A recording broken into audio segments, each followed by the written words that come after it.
RJ பாலாஜியோடைய இயக்கத்தில் சூர்யாவுடைய நடிப்பில் கருப்பு படத்துக்காக ரசிகர்கள் ரொம்பவே ஆர்வமாக வந்து காத்துக்கிட்டு இருக்காங்க. ஸோ ரீசெண்டாக ஆர்ஜே பாலாஜி அவர்கள் வந்து மென்ஷன் பண்ணியிருக்காரு. அதாவது கருப்பு வந்து தியேட்டரிக்கல் ரிலீஸாக வந்து எப்போ பிளான் பண்ணுறாங்கன்னா, நம்ம எலெக்ஷனுக்கு 2 வாரங்கள் கழித்து அப்படின்ற மாதிரி சொல்லியிருக்காங்க. அநேகமாக மே 1 வீக்கெண்டில் வரும் அப்படின்ற மாதிரி வந்து தெரியப்படுது.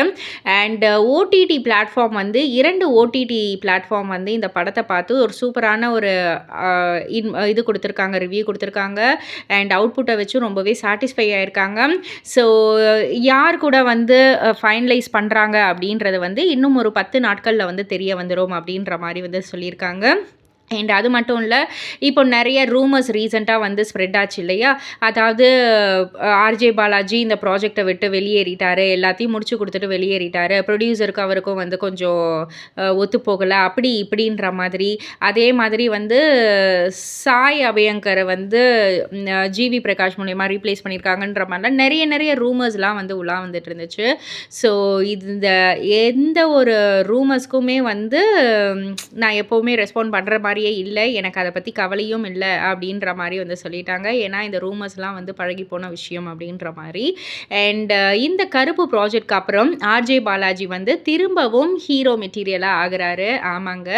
ஸோ திரும்பவும் வந்து 2 படங்கள் 2-3 படங்களில் வந்து கமிட் ஆகிருக்காரு. Good night makers and $1 million studios இவங்க கிட்டலாம் வந்து அட்வான்ஸ் வாங்கியிருக்காரு அப்படின்ற மாதிரி தெரிய வந்திருக்கு. அண்ட் இன்னும் ஒரு புது படமும் வந்து கமிட் ஆயிருக்காரு. இன்னொரு ப்ராஜெக்டில் ஆஸ் அ லீடாக வந்து கமிட் ஆயிருக்காரு. அண்ட் அது மட்டும் இல்லை, டைரக்ஷன் பார்ட்லேயும் அவருடைய இதை வந்து காமிக்கிறார், ஆர்வத்தை காமிக்கிறதால டாப் ஸ்டார்ஸ் ஒரு சில பேர்கிட்ட வந்து அவருடைய ஸ்கிரிப்டை வந்து நரேட் பண்ணியிருக்காரு.